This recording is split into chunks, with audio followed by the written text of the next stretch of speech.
దక్షిణాది రాష్ట్రాల ముఖ్యమంత్రులు పిల్లల్ని ఎక్కువ మందిని కనమని చెప్పి ప్రోత్సహిస్తున్నారు. రీసెంట్గా 2 వేర్వేరు ఈవెంట్స్లో చంద్రబాబు నాయుడు గారు, స్టాలిన్ గారు ఇద్దరు కూడా అదే సూచనలు ఇచ్చారు ఈ రోజుల్లో వాళ్ళ స్టేట్లో ఉన్న జనానికి. అసలు ఎందుకు ఇచ్చారు? స్టాలిన్ ఏం చెప్పారు? మనకి 16 రకాల ఐశ్వర్యాలు ఉంటాయి కదా, గోవు నుంచి పిల్లల వరకు. పిల్లల్ని కూడా ఐశ్వర్యాలు అనుకోవచ్చు కదా, అందుకని 16 మంది పిల్లల్ని మనం కనొచ్చు కదా, వాళ్ళు కూడా మనకు ఒక ఐశ్వర్యమే కదా అని చెప్పి. సో స్టాలిన్ వెనకాల ఉన్న ఉద్దేశం ఏంటో ఒకసారి చూద్దాం.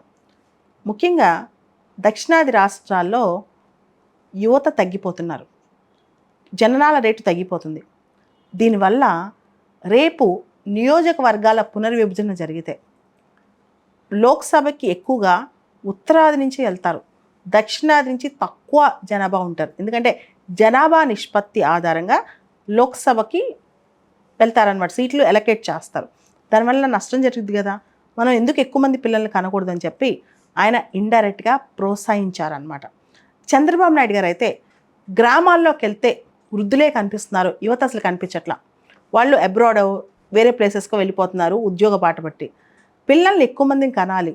ఇప్పటి వరకు ఆంధ్రప్రదేశ్ రాష్ట్రంలో స్థానిక ప్రభుత్వాల్లో 2 కంటే ఎక్కువ మంది పిల్లలు ఉంటే ఎలిజిబుల్ కాదు, ఇక నుంచి 2 కంటే తక్కువ మంది పిల్లలు ఉంటే ఎలిజిబుల్ కాదని చెప్పి మేము ఒక చట్టం తీసుకొస్తామని చెప్పి కూడా ఆయన ప్రకటించడం జరిగింది. ఆంధ్రప్రదేశ్ జనాభా యొక్క సగటు వయసు యావరేజ్ తీసుకుంటే 32 సంవత్సరాలంట. 2047కి ఇది 40కి వెళ్ళిపోద్ది. అంటే 2047 నాటికి మనకి వృద్ధ జనాభా బాగా పెరుగుద్ది అనమాట. దీనివల్ల డిపెండెన్సీ పాపులేషన్ బాగా పెరుగుతారు. వాళ్ళ హెల్త్ కేర్ ఖర్చులు, వాళ్ళ యొక్క మెయింటెనెన్స్ ఖర్చులు ఇవన్నీ అవుతాయి అనమాట. వర్కింగ్ ఏజ్ పాపులేషన్ తగ్గిపోతారు, ఎవరైతే శ్రామిక శక్తిలో ఉన్నారో వాళ్ళు తగ్గిపోతారనమాట. దీనికి సంబంధించి సీఎం చంద్రబాబు నాయుడు గారు కూడా తన కన్సర్న్ వ్యక్తం చేశారనమాట. అదేవిధంగా చంద్రబాబు నాయుడు గారు ఇంకొక మాట కూడా చెప్పారు.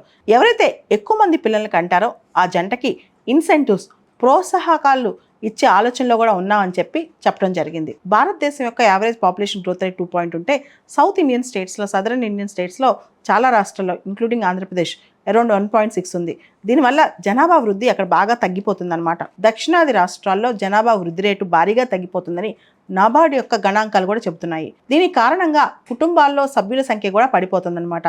జాతీయ సగటు అంటే ఒక కుటుంబంలో ఎంతమంది ఉంటారని జాతీయంగా మనం యావరేజ్ తీసుకుంటే 4.3 అనమాట. ఒక కుటుంబంలో 4.3 ఉంటారు. ఏపీలో 3.7, కర్ణాటకలో 4.3, తెలంగాణ, తమిళనాడులో 4.1, కేరళలో 3.8 ఉన్నాయి.